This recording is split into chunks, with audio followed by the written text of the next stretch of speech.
What is good, everyone? This is Zen.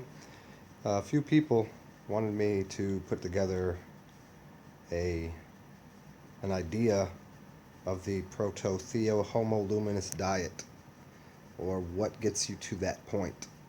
And they also asked me to speak a little bit on the body fluids and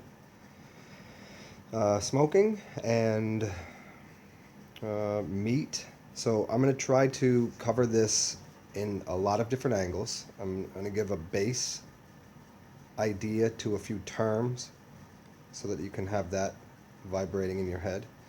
And I'm going to explain how the body functions, what the body is, in a way you've probably not experienced hearing it or looking at yourself from this fashion before. So let's just start with the word diet. And the word diet is deity. So when we think of a deity, we think of gods and temples and churches and all of these etheric things as well. And so your diet, as you know it, is what you put into your body. It's what you eat, it's what you consume. And for anybody that's into the Bible literature and what that says, as far as from a exoteric viewpoint, we can bring that and hone that into the esoteric understanding of what it's really saying, because the Bible is an allegory for the body as well as astrotheology. And we can look at this quote over here, uh, Ephesians 1:22-23. God has put all the things under the authority of Christ and has made him head over all things for the benefit of the church.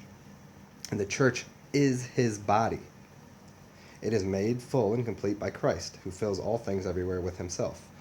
And if you're not familiar, I've done a number of videos on these words and what they mean.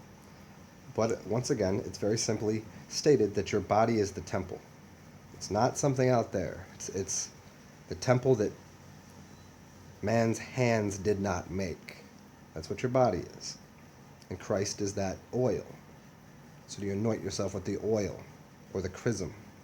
And this goes into a lot of other work, and I don't want to do all that here because it's really, it really doesn't matter that you can read this in all of these books. If it is the book that you use, then you can start looking at it from a different angle. That's great. But just as far as who you are sitting there and how you've considered your body, you've probably considered it from the allegory of a computer system with the brain. You've probably considered it from the skeletal system and a mechanical system, as a doctor may look at it, with bones that will break. And then you have all of these different doctors within the system that, specialize in.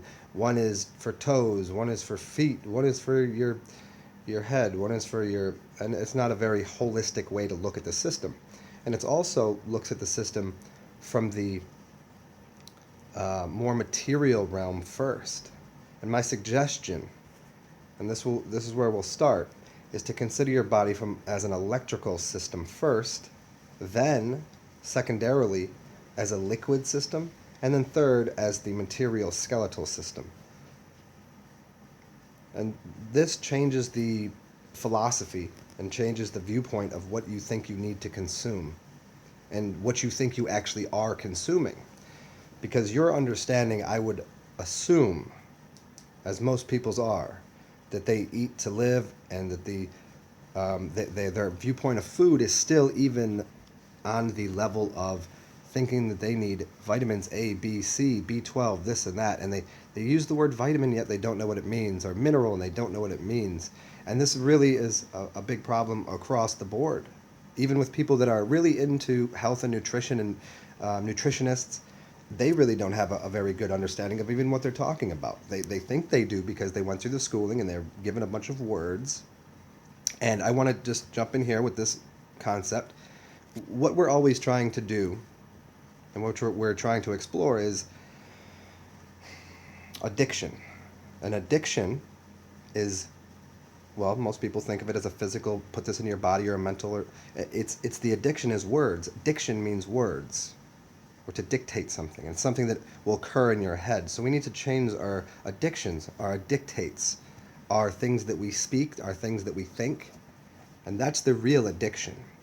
And so these words that these people were given, they have an idea and a philosophy about these words within the nutrition spectrum, thinking there's all these vitamins and there's micronutrients and macronutrients and there's all of this books upon books of different things within in different elements and different foods, and they've made it so absolutely complicated that they've missed the whole boat. They've missed the whole ride. It's, oh well, you're sick because of this. You're missing this one thing, and then oh no, it's this, and no, it's that. But they've already missed the whole thing because the word nutrition comes with the word nut. A nut has to do with the light. It has to do with the electrical system, basically. Nut is nux or lux, as in the seed that sprouts forth something.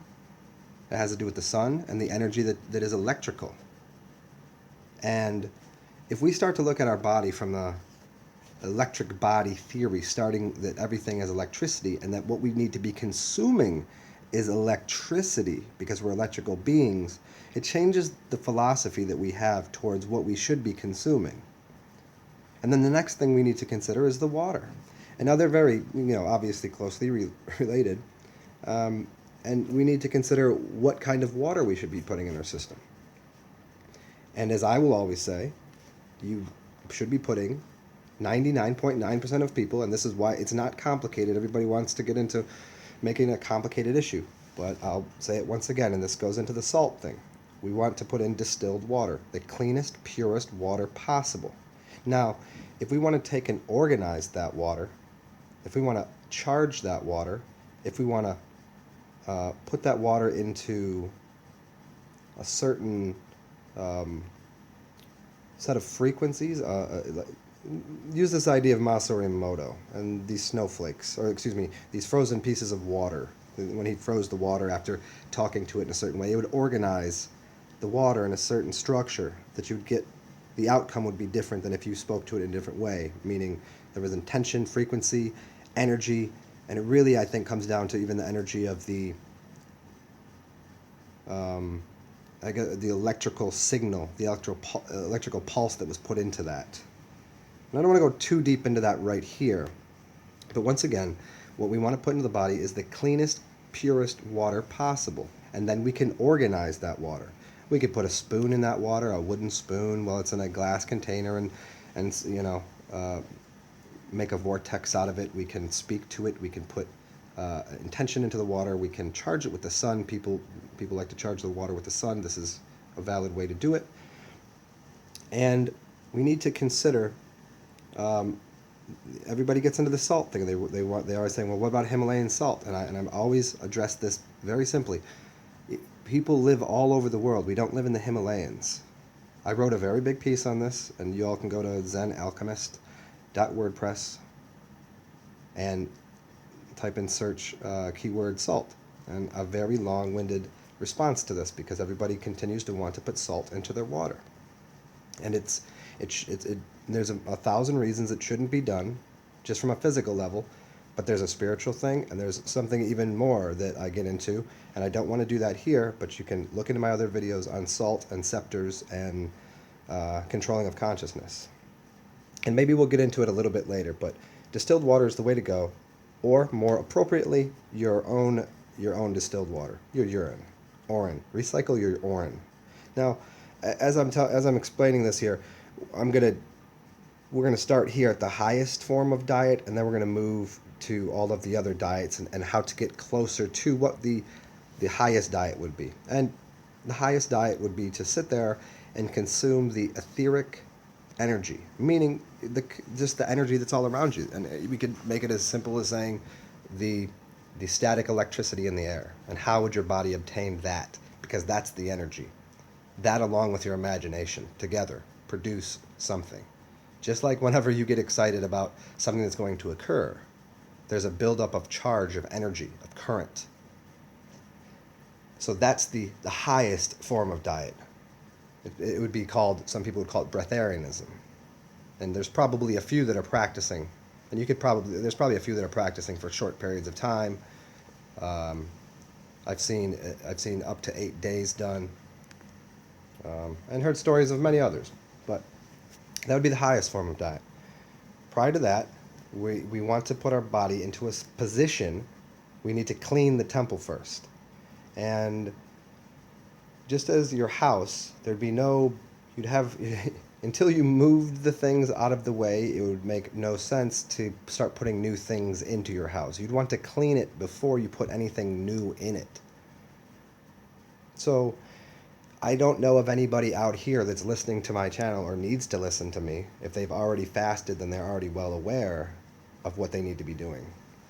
But most people are here because they're thinking they need, well, they're vegan and they're confused about that diet. We'll get into that as well.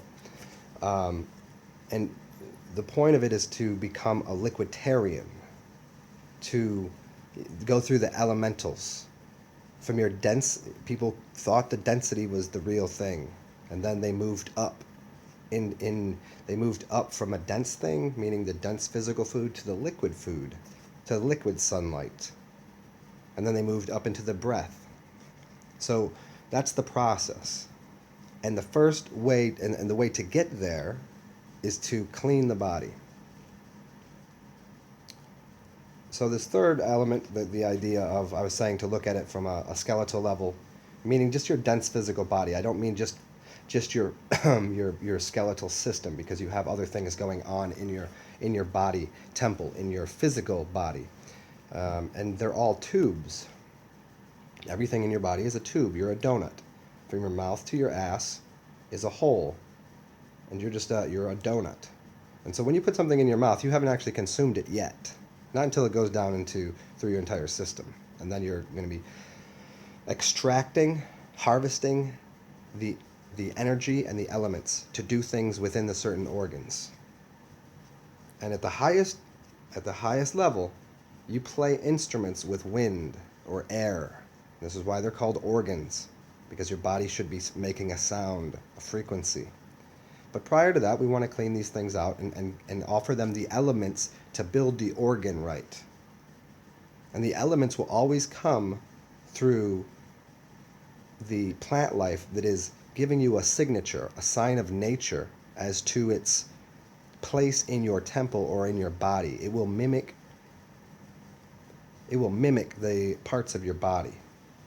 Walnuts look like your head. I'm not going to go into all of the food signatures, but you all can look that up. Walnuts look like your brain. There's lots of oils in there that are good for your brain and cleaning things out. Celery is good for your bones. It looks like a bone. It has the same sodium content. I'm not going to do that all here. It's easy to look up food signatures. And your path to cleansing, those foods will be rebuilding the specific organs and things in your body. But again, the philosophy here should be to cleanse your body first. Now, if most people are going to have a hard time just going straight to doing a fast on distilled water, because there is a process of if you've ever cleaned your house, you get tired, things happen, you drop things, it starts to get heavy, you start to get exhausted. The same thing is happening on a cellular level in your body when you're going through a cleanse, just like a house cleanse. Or if you're moving houses, things can be, it looks like it's a disarray. You're actually taking your temple apart. And this even goes into, the work of rebuilding the temple, as it's said. Yes, you have to pull the temple apart if it's built upon shaky foundations. And as I will explain here, the salt is the shaky foundation. The salt of the inorganic variety and these heavy metals are in your body, and they're not what your body should be made of. And these salt cubes, while they're supporting you in time, they don't exist. This goes into the whole. Again, I think you should probably just get into my other videos where I speak about salt more in depth and what its connection to Saturn is, Father and Time, and the point here is to remove salt from your diet, because salt is coming in an organic fashion. There's a difference between inorganic and organic on a chemical compound. It means you have the bonding of carbon to it, and we're carbon-based creatures. So this carbon is important, and this melanin is important. The sunlight is important. The air outside It's a way to build up a system of electrical charge within clean water, and then using organic elements to, and again, organic, organite, orgasm. It's all bound together, and that feeling you get of having an orgasm is part of the electrical system that is your body. So, if someone is, we'll jump over here to the meat eater and consuming the blood plasma of other creatures. You're first going to want to step back and remove the meat from the diet. It's about all there is to it. And if you can't and you still have an addiction to it, I would say find local and find a local product that you know hasn't been inserted with a bunch of toxic chemicals, and eat it closer to rare. And if you can, find meat that has blood in it still. That's what you're. But I mean, I barely even suggest that, because then you're really only putting yourself on a path to being bloodlusting, which isn't a very good idea. So your point would be to just get off the meat altogether. Jump over to fish. Step back to fruits and veggies. Find things that are the transitional foods. The things that are even vegan, even though I don't believe in the diet because there's a lot of pitfalls there. And we'll talk about that right now, what the dilemma is with the vegan diet. And there's so many people that they just go, I'm vegan. And their idea of veganism, while it's all perfect, well and good, compassion, all of the rest, they're not familiar, again, the most basic construct of what nutrition means. And so they find themselves, while living a normal life within the matrix system and living the life and going to the job and still having to make time for family, etc., etc., they're buying food that is already boxed up and has salts in it and has things in it that they don't want in their body, but they don't know any better.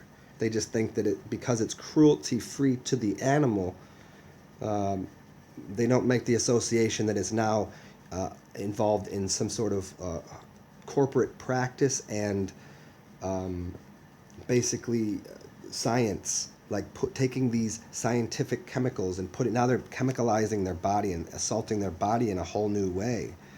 And this is why so many vegans have health problems. It's not because they're not eating meat. It's because you find these people that are vegans that are pastatarians, even where all they're eating is pasta, and then there's no life in that. So the first and most important thing people can do to really fix themselves is to drink more water. A lot of people consume food when they're thirsty. They think they're hungry, but they're just thirsty.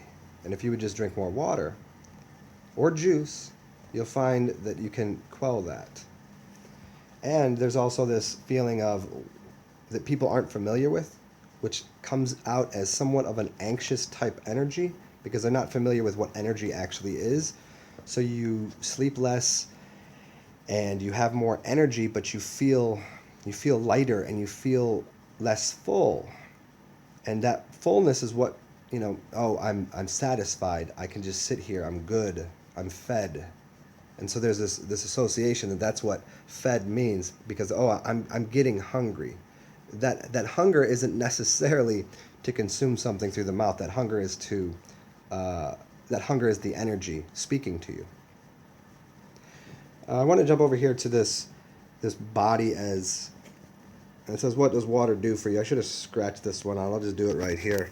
It says flushes body waste, mainly in the urine.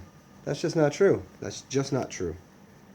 The body waste comes out the backside. That's why it's behind you as you're walking forward. You drop it and you keep walking. You get away from it. It's supposed to be on the ground. And most of that stuff that's going to come out of you is going to be the inorganic elements that you shouldn't have been consuming to begin with. Because if you were consuming the organic elements, then your body would perspire them off, and you would be using the carbon the way it should be used. I don't want to go too deep into this because I don't want to turn this into some a scientific exploration of what's going on and started an argument over what people think.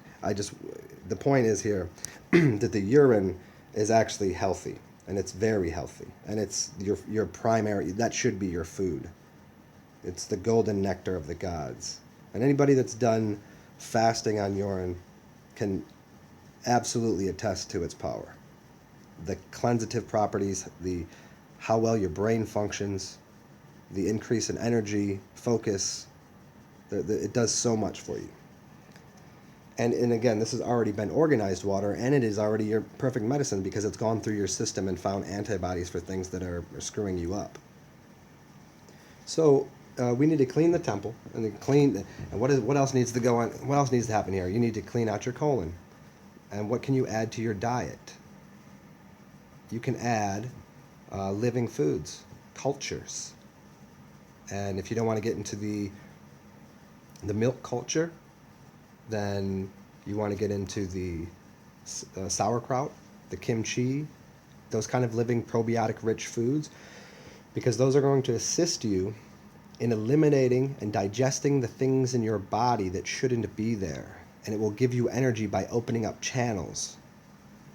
Now, as you get closer to the liquiditarian diet, the probiotics are going to be less and less needed. But most people, once again, they're taking these probiotics, don't necessarily have a good understanding of what nutrition and what health is to begin with anyways. But we can look into all these cultures that were long-lived, that were vegetarian, and they always have, they're beer-drinking cultures. So I'll even get into that here. There's nothing wrong with beer. In fact, beer is very healthy. And then, granted that it's not being pasteurized, meaning burning off all the living things in it. So it then takes a little bit of hunting to find sources of beer that are as they should be. Or you could just make your own. And so you have these kombuchas, beers, these kimchis, these living elements that you can put in your body that assist you. Even alcohol in its best format is a turbo boost for a lot of things. And I've done audios on this and explained this before, but I'll just briefly cover it here.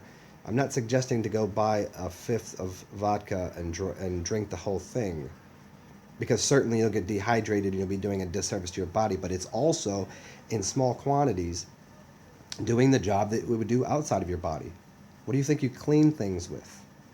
It has a property of cleansing. But now if you clean too fast, you can clog things up and you can make a mess.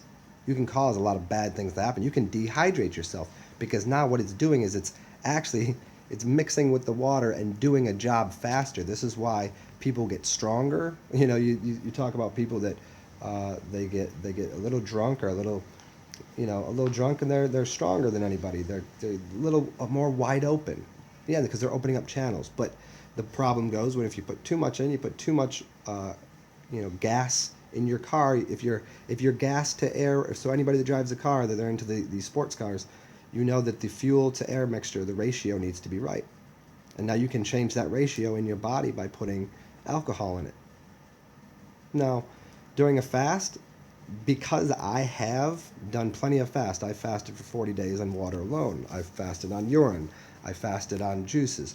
I'm very familiar with the process. So for me, a fast at this point in my life would include probably a little bit of alcohol, a little bit of beer, maybe some wine, maybe living kombucha. I will do urine fasts, like a day of fasting for me. It may be a water fast, it may be a urine fast, just that. I may go 3 days with just using urine. Would I suggest to add alcohol to anyone else? No. You'll get to the point where you can figure it out for yourself of what it's doing for you and seeing how it's functioning within your body. Because once you're hydrated, then your body will be functioning the way it should be. But most people are underhydrated. So we're looking for ways of introducing electrical charge to the body. And this idea of people being underhydrated. Hold on one second, guys. Okay, under hydration and electrical charge, getting into the liquid system of the body because somebody had asked me a question about bodily fluids. Now, let's get into the fluids of the body. If we look at the body just from the standpoint of all of the fluid action that is occurring within us, it's all different states within a watery matrix. So your semen, your saliva, your urine, your blood, plasma, all of these things are different. There's different things, your bile. There's different things going on in these systems. There's different textures, just like within a car. We can use this analogy again. Within a car, you have different lubricants. You have different fuel. You have fuel. You have lubricants, different colors, different consistencies, because they have different jobs to do, and your body is no different. So, when people go on these diets and they're the consistency of their fluids, whether it's seminal or saliva. Think about when you get sick and you're kind of hacking up a lung, as they say, and you're putting up phlegm. Well, that phlegm, we can look at the rest of the fluid in your body the same way. The consistency of it getting thinner isn't necessarily a problem, and there's ways to adjust the consistency, and that's by introducing oil into your body. And everybody's big on this coconut oil, and that's a great thing to do. Again, though, I'll always say this. I think it's very important that you get most of your cleaning the house done before you start reinserting anything. Yeah, the oil's going to do a job and it's going to help. And there's different ways. It's a good, better, best process. It's what can you handle doing mentally, because this again goes into mental addictions and physical addictions, which come from the words that are going on in your head and what you can handle. And it's getting rid of those addictions or need to do something.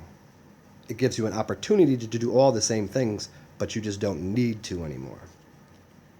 And so we can even get into this philosophy of AA and Alcoholics Anonymous and all of these constructs of mind. And the first thing they say is, I'm an alcoholic, and then they go on to say whatever. And it's like, well, they've already admitted their mind to a consciousness that says they're identified with a box. And so then that is their problem, not everything else that's going on. See, you could be drinking a lot and then just not identify yourself as that thing, and it's much easier to walk away from anything you don't identify yourself with. I know it's a little side note there, but I think it's quite important that we realize what addictions really are, and they almost always tend to be mental ones. Certainly there are quite a few physical ones, but most of these things are mental addictions, as they say. It's addiction. So, consistency of bodily fluids. We can change the consistency of our body fluids with milks, and those milks should be nut milks. Go sprout some nuts, some seeds, and then turn it into a milk. Go find yourself a nut strainer. This is the diet. What would I do? What do I do? I mean, if you seen me out in public, you would say, I might hang out on a weekend and people were having a barbecue. Yeah, I'll participate. I don't know.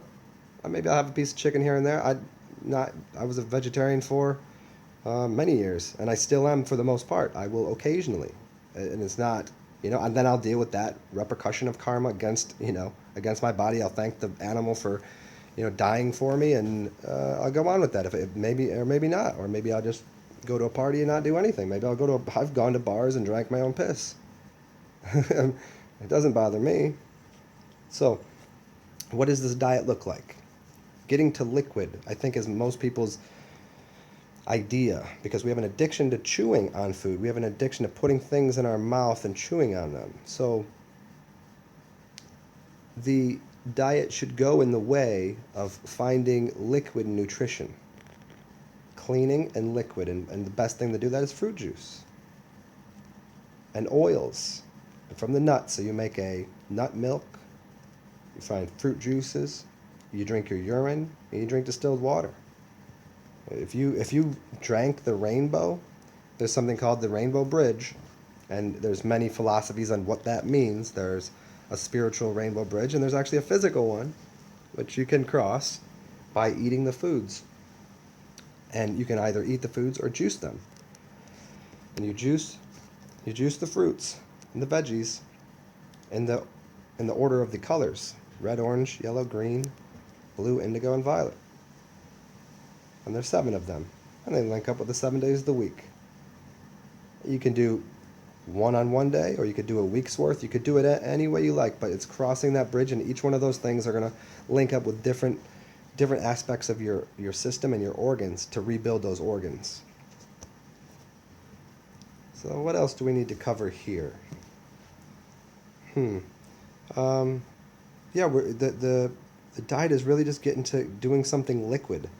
And then we get into like what is the end goal? Well, the end goal, like I said earlier, was living off the prana, the ether, the electrical charge, and then using your breathing patterns to adjust where you are.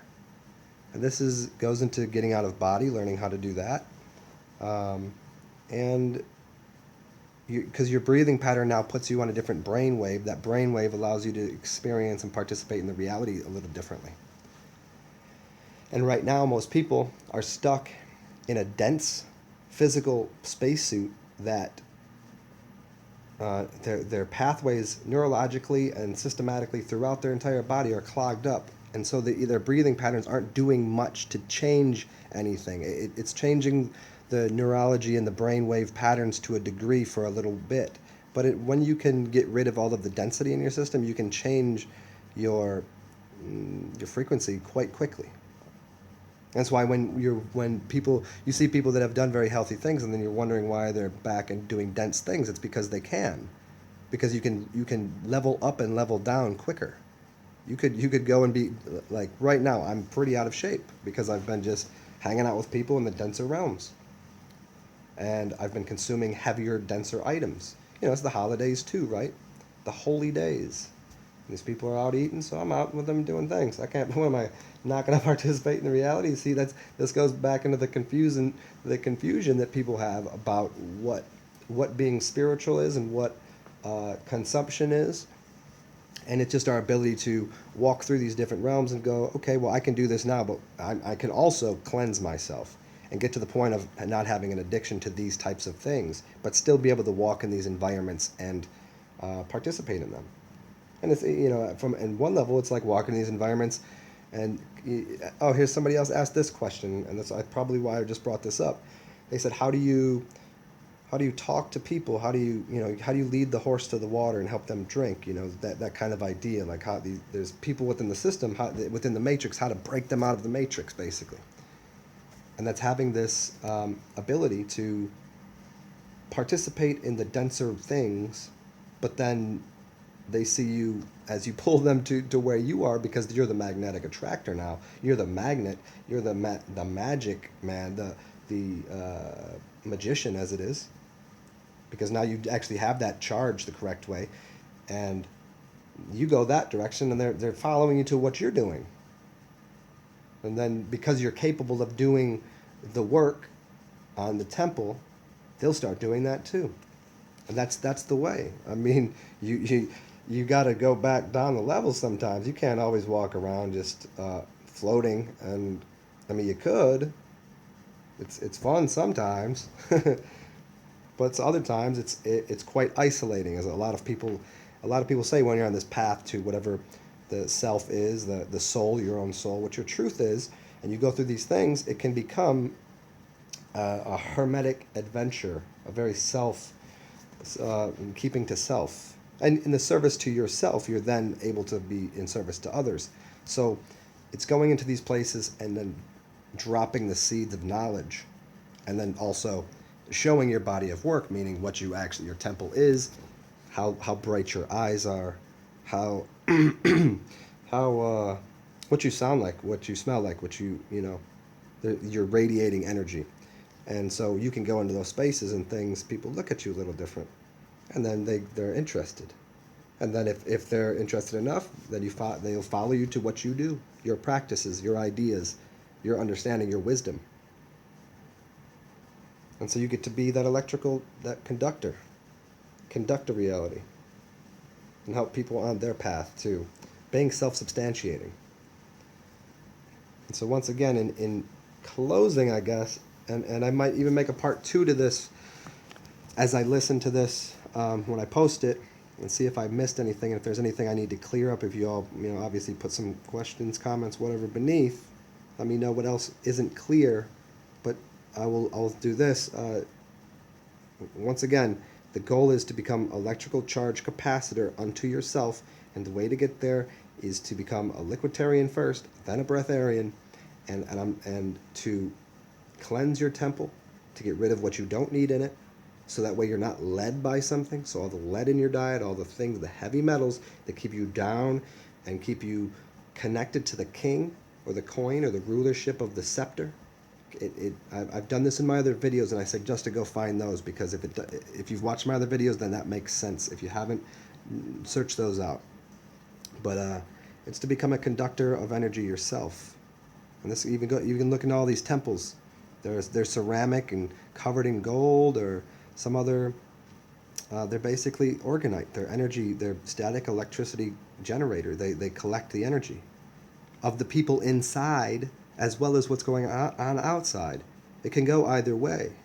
So you can be a portal of energy, letting energy flux through you. You can be the thing with energy in. You can be the source yourself if you have enough, and you give people your gong or your energy. And you can. So there's ways of doing this, and you find people that are very low on energy, and the best way to help them is to be a clear channel of energy, to let it go through you. And you can't have energy flux completely through you if you aren't completely clean and grounded. But once you become clean and grounded, and literally grounding your feet out with bare on the earth, that you're capable of letting charge run through your entire system. But until then, if you have heavy metals in you, you're not going to be able to do that. You can literally burn out your system. And so people talk about the Kundalini and what all this is. It's all bound up in that. And you can get different actions, and this goes into, I'm going to just end with this kind of idea of these, what the blood does of other animals, and the vampiric system, and people craving blood, and it's because there's in that blood plasma there is energy, but it will only bring you to death. Like this other way is actually giving you self-substantiation without having to succubus off of other beings on any level. That's the highest thing on any level, even electrically. And to be a capacitor for their electrical charge. So I hope this was very informative for everybody. And I'll listen to this again, like I said, and put out a part 2 if I need to. Cheers, everybody.